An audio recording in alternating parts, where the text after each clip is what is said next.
So here we are, smack dab in the middle of dilemma number 3, does God exist? And we're going to actually sidestep that problem for a second here, at least for today's lesson, because we're looking at the work of Blaise Pascal. Now, Pascal happens to be, an important figure in the history of mathematics, so perhaps he is considered first and foremost a mathematician. But he is also a contributor to theology, so to speak. You'll see the way in which he contributed is slightly different than other contributions to theology. But in any case, he is going to provide for us an argument for belief in God, not exactly an argument for God's existence, but an argument to support the rationality of believing in God. Regardless of whether there's any kind of proof or evidence for the existence of God. So this is, an important argument. You might have heard the name of it before, Pascal's wager. And if you are mathematically literate, you're going to see a couple of things here that are, in the history of mathematics, very important, right? So there will be the beginnings of probability theory and what would eventually become statistics, right? These are all being developed during this time period. So this is an important historical figure for multiple reasons, although we will primarily focus on his theological works. So just so that you know, I'm taking most of what I'm getting from Pascal today from his Pensées. So that is actually not really a completed work. Pascal died very young. And basically, he left a bundle of notes that were just put together in seemingly the most rational order that they could have been put in, and they were released as a document like that. But Pascal did not complete the work. It's not clear that he would have wanted it released without being completed. But in any case, it was, and we are pulling our argument from that particular work, that 1670. Compilation known as Pensées. So that is the main character of today's lesson. However, I will be using the work of Alan Hajek substantially. Basically, my interpretation of Blaise Pascal's role in the history of philosophy and mathematics is simply that of Alan Hajek. I mean, I'm just going to trust that Dr. Hajek has done all the right, research and understands Pascal substantially better than I do. Alan Hajek, for his part, has made notable contributions to decision theory and probability theory. He is a participant in what is sometimes called the statistics wars. If you don't know about that, check it out. Check out a book called Bernoulli's Fallacy, and you'll know what that's all about. In any case, this is an important modern-day figure, and I'll be using his interpretation of Pascal and study into Pascal to really kind of, decode the whole argument there. So that's all the setup. And one more thing I guess I should say is that we are going to be using math today. So perhaps the best way to understand Pascal's wager and then to assess it, really, is to use decision theory, in particular decision matrices. And you'll see what that is in a second. I will teach you everything you need to know right now. So let's look first at the important concepts, and let's just get the big terms out of the way here. Pascal's wager, that is the argument we're looking at, and it is an argument. We call it a wager, but it's an argument. And here's what it is. An argument stating that it is best to believe in God, since the possibility of eternal punishment outweighs any possible disadvantage brought on by believing in God. So that is the kind of the way it's traditionally conceived of. I might add that a little asterisk, I guess, but there's actually the issue that in the version of the argument that we're covering, there actually is no eternal punishment. There's only eternal reward. There's only heaven, but there's no hell. and that is a complicated issue. When you typically conceive of it, though, you conceive of it this way, in the way that is presented here on the slide. But in the one we'll be talking about, it is just heaven, no hell. So I say that just for two reasons. Number one is that if you ever run into Pascal's wager, typically it's framed as, well, eternal punishment sucks, so just believe in God just in case. So that's the first reason. I mean, outside of this class, you might have it framed differently. But the second reason is, it seems like Alan Hajek believes this is the most robust form of the argument, the third argument, the one where there is no hell, only heaven. And so, and it is also the most important mathematically. So that's the one we're going to look at. But I wanted to give you this kind of general definition of Pascal's wager, even if the version we're going to cover is a little more, a little less hell, a little more heaven in its outlook. In any case, that's the argument, and we're going to be using a decision matrix. So a decision matrix in decision theory is a table. It's basically just a grid intended to help one discover the expected utility of a choice. So I'll define what the expected utility is in a second, but here's the basic layout of a decision matrix. You have rows and columns, right? It's just a grid. So the rows actually correspond to the possible actions one can take. So let's just say you are playing a coin toss game. Well, ultimately, you can't, I suppose you can choose heads or tail, right? But the fundamental choice you have if someone offers you to play a coin toss game is to say, yes, I'll play, or no, I won't play. So those are the possible actions. So on the rows, which, by the way, go left to right, those are the things you would fill in. What are your possible actions? Play, don't play, choose heads, choose tails, whatever, right? So where on the far left, basically, the rows, that's where your actions go. The columns correspond to the possible states of the world. That's not typically up to you. I mean, the world is sort of the way it is. And if you're playing a coin toss game, you really don't have power to control the coin, right? Either it will end up heads or tails. And those are just the possible states of the world, and they are, typically conceived of as being independent of you. You can't make them happen in any way. So on the columns, which go up and down, basically in the top row of the columns, you will put the possible states of the world. And this will make more sense when you see one, but just rows are actions, columns are possible states of the world, and that's the first thing I want you to understand. Each cell within that grid then represents the expected utility of a choice given a state of the world. So basically, you see where the possible state of the world and your action line up, and that's where you put in the expected utility. So you'll see that when we play a coin toss game together in a second. Let's first now define these last two concepts, and then we'll look at a table. The utility is the value of a given outcome from the decision matrix. So the utility is simply the value of one of the cells, right? Where there's an intersection between an action and a possible state of the world.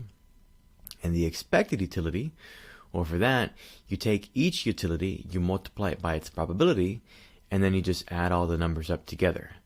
So that sounds really difficult to grasp, I'm sure, right now. What I think you should do is pause right now, or write out these important concepts, and try to learn them, because it'll make the following section substantially easier if you understand these concepts. Okay. I'm guessing that you did that now. I'm hoping that you did at least. Let's jump into our example here. Let's just say someone goes up to you and says, hey, would you like to play a coin toss game? Heads wins you $1 and tails loses you $2. Okay, well, we need to, you might already think to yourself, this kind of sounds fishy, kind of like a carnival trick or something like that, but your intuition does have some mathematical backing, and with a decision matrix, we can actually show that this is a bad deal, right? So here's what you do. First of all, you want to go ahead and just label on there the possible states of the world, right? So if you're playing a coin toss game, there's really only two possible states of the world that are relevant. Heads is how it lands, or tails is how it lands. I mean, I suppose there are other possible states of the world, right? A hurricane hits, something like that. That's not relevant to the actual coin toss game itself. So you want to basically constrain what you're putting in your columns to what is relevant to the decision at hand, right? So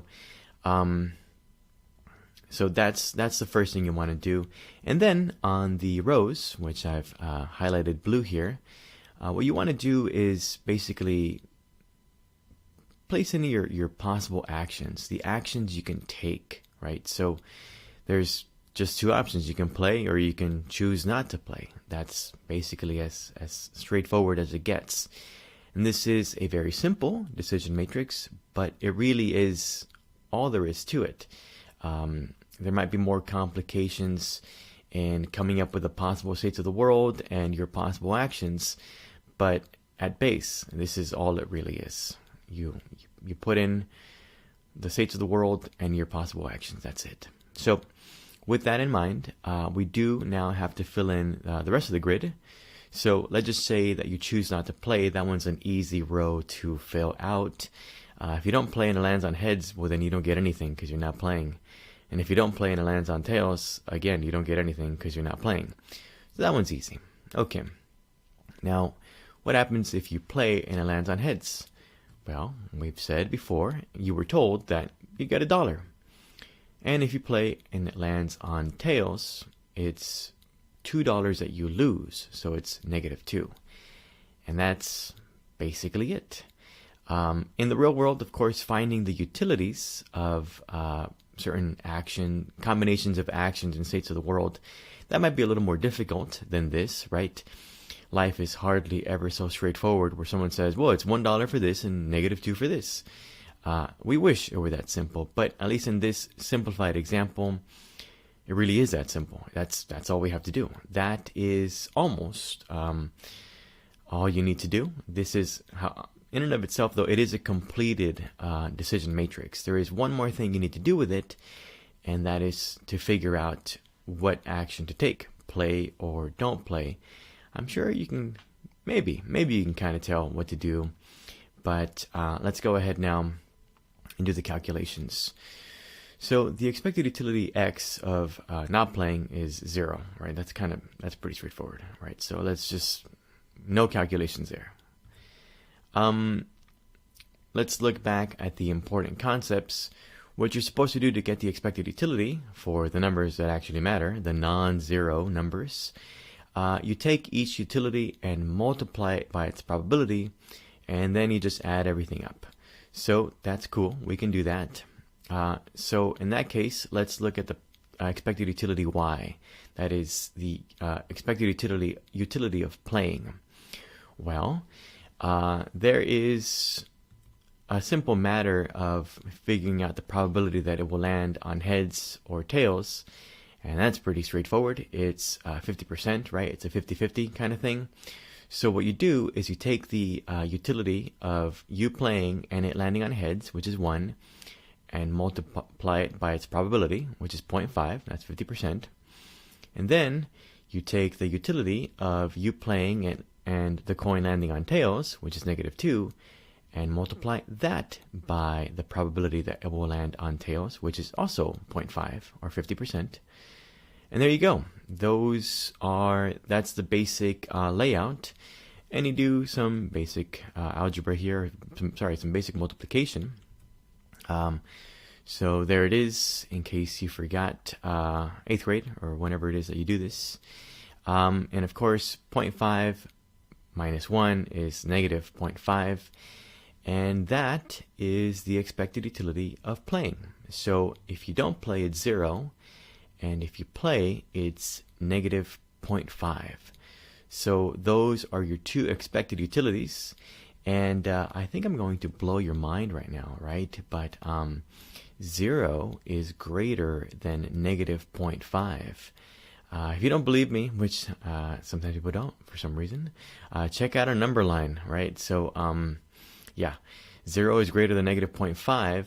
By the way, you should always, according to decision theory, choose the action with the greatest expected utility. In this case, 0 is the best you can hope for in this setup. So if someone comes up to you and says, hey, you want to play this coin toss game, $1 for heads, $2 subtracted for tails, you say to them, no, that is a bad game. You do not want to play that game.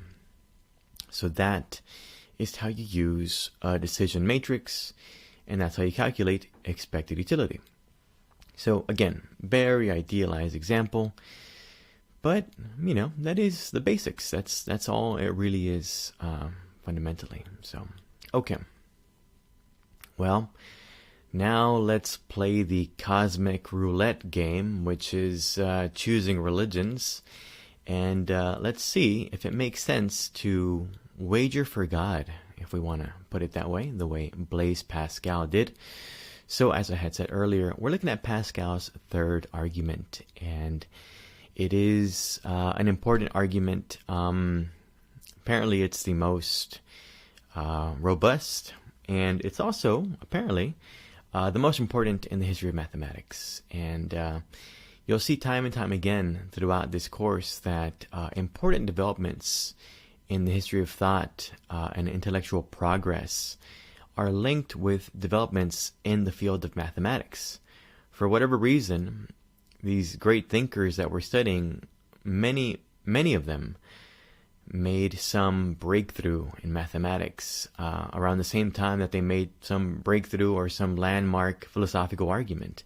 So something very interesting going on here. In any case, here is Pascal's third argument. Premise 1. You should choose the action of maximal expected utility if there is one. So that is the first claim, and it seems, well, that is an axiom of decision theory, and most of us intuitively think to ourselves, yeah, that makes sense. Do whatever is best for you. So that seems to be a no-brainer, right? Most people don't really object to this. I mean, I can think of one weird objection, but let's not get into that. That's a higher level thing. Let's not worry about that. Okay.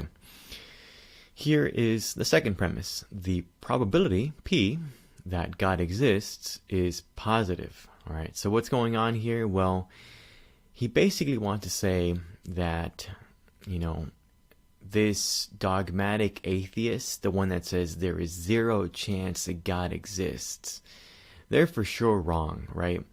So the kind of audience that Blaise Pascal has in mind is maybe they're atheists, right? Maybe they're non-theists, let's call them. They don't believe in God, but they just assign a very low probability to God's existence, right? They don't say flat out, I know for sure 100% that God does not exist. Rather, these individuals say, well, there's about a 0.001 chance that God exists. That's the idea here.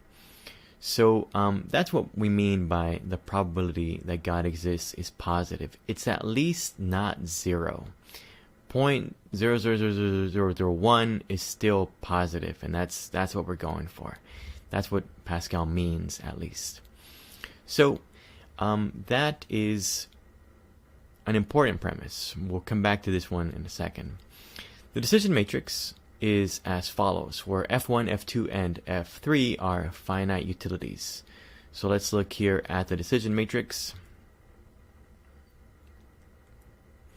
Okay, so just like before, there's essentially two possible actions and two possible states of the world.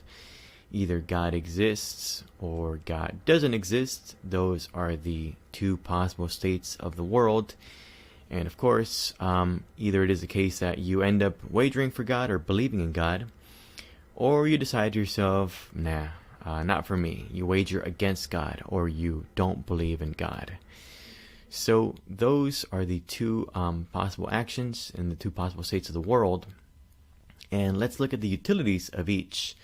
So what Pascal wants to say is that if you wager for God, right, you believe in God, and it turns out God exists, you get a world of reward, right? That utility is infinite. Heaven is eternal bliss, right? An eternal restoration of life. So that is awesome. That's his basic thought here. Let's just say, by the way, that you wager for God and God does not exist. Well, no biggie. You lived your life like a believer, and then you just die, and then nothing happens.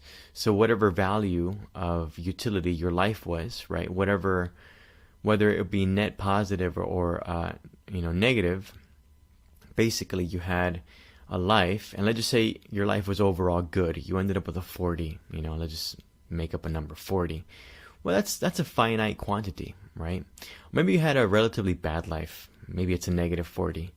That's still a finite amount. It's not infinite, is what we're trying to say, right? So whatever amount it is undetermined, but it is finite. That's what Pascal wants to focus on. Same thing here with wagering against God, not believing in God, and it turns out that God exists. Well, in this particular version of the argument, Pascal made the case for an ancient view, actually. It used to be thought, and you can check out Bart Ehrman's Heaven and Hell. It's like a history of the afterlife, I think is a subtitle. But it used to be believed that, there wasn't actually a hell.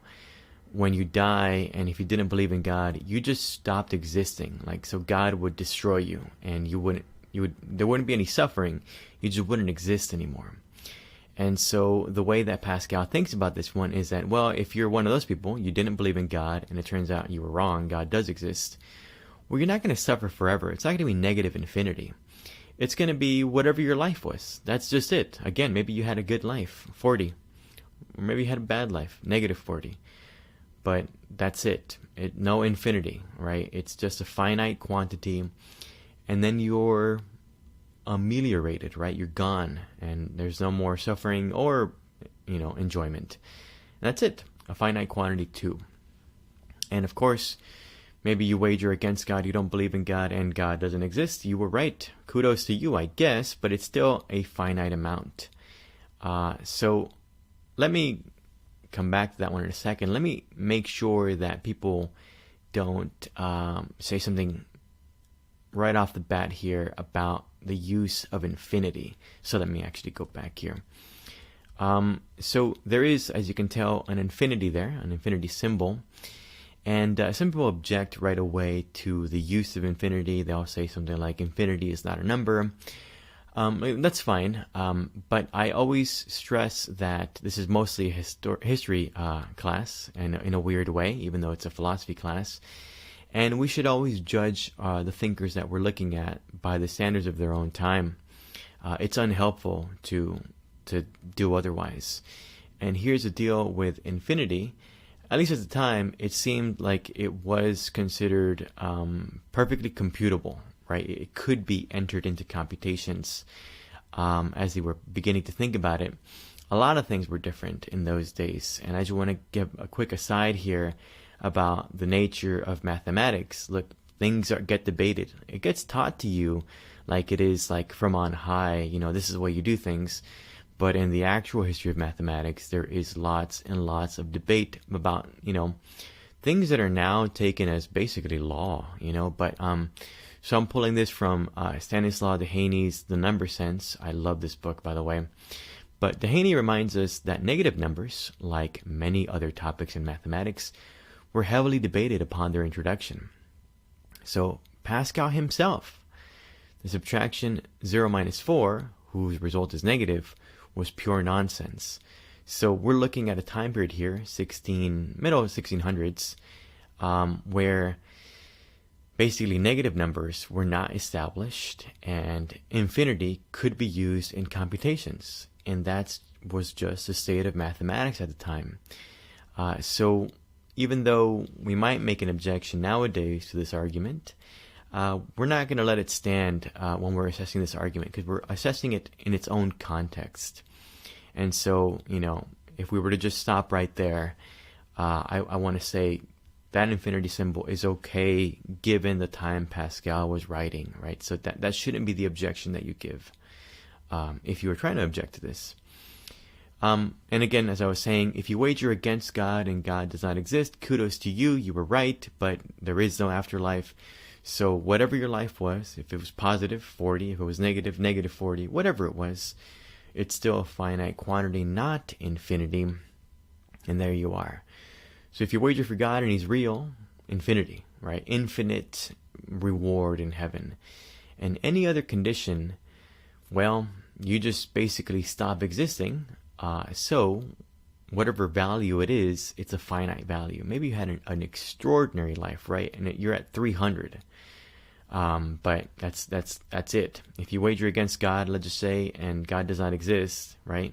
That bottom right value, you had an awesome life, 300, but it's still not infinite, right? It's still just a finite quantity. So that is the decision matrix, and it's very interesting here that at this point, it seems like a major breakthrough was made in mathematics. So here is Hayek himself. In another landmark moment in this passage, he next presents a formulation of expected utility theory. When gambling, now he quotes Pascal himself, every player stakes a certainty to gain an uncertainty, and yet he stakes a finite certainty to gain a finite uncertainty without transgressing against reason. So what is going on here? Well, you actually already know.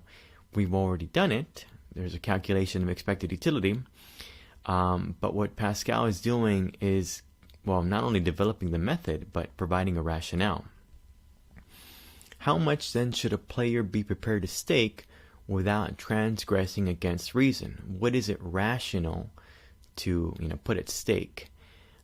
So here's Pascal's answer. The uncertainty of the gain is proportioned to the certainty of the stake according to the proportion of the chances of gain and loss. So that, of course, is, if you want to unpack it a little bit, it's basically just saying, well, what is a potential gain? What is a potential loss? And what are the odds? And that is how you figure out what's rational. So it's exactly what we did earlier when calculating expected utility.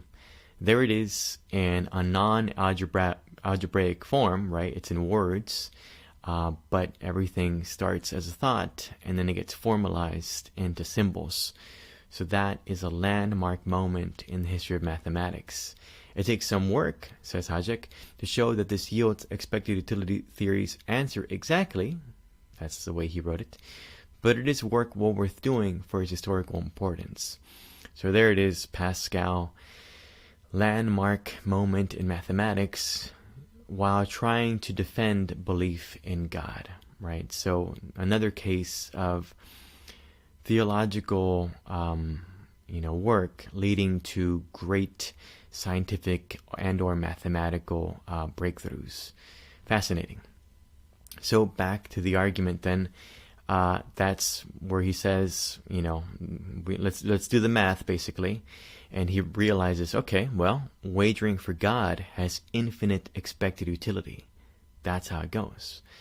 That is, the highest quantity you can get, at least at the time. By the way, there's sizes of infinity. Let's not get into that here. But again, within the context, infinite expected utility, you can't do any better than that. So that makes the most amount of sense. Here is the mathematics behind it, sort of. So let's just say you wager for God, right? And you're trying to figure out the expected utility of that row. Well, you take infinity times whatever positive probability P that God exists, right? Remember, we said it's positive. Maybe it's really, really small, like 0.000000001, but that's still positive. And if you take that really tiny number and multiply it by infinity, it's still infinity. right?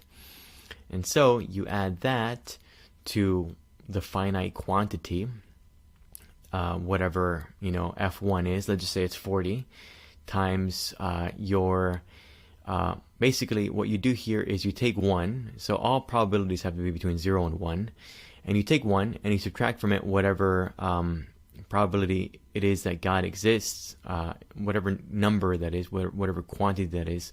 So basically here, if we said it's 0.0001, then this second figure, the second thing you're adding, is going to be 1 minus 0.001. And in the case, it doesn't matter, right? It's going to be a finite quantity. Call it finite quantity 4. It just doesn't matter. Infinity plus whatever is infinity. So no matter what, wagering for God has infinite expected utility. That just is the nature of, doing computations with infinity. So that's that, basically. Thus, you should wager for God. It doesn't matter what the other row even yields. You can do the computations if you want, but it would just be some finite quantity. It wouldn't be infinity. So infinity will always be greater than some finite quantity. Basically, under every possible condition, it seems like you should wager for God. And that's the basic argument. There's Pascal convincing you of his line of reasoning. So, very good. That is how the argument goes. Now, there are, of course, some objections to that, and we're going to look at those in the rest of the lesson.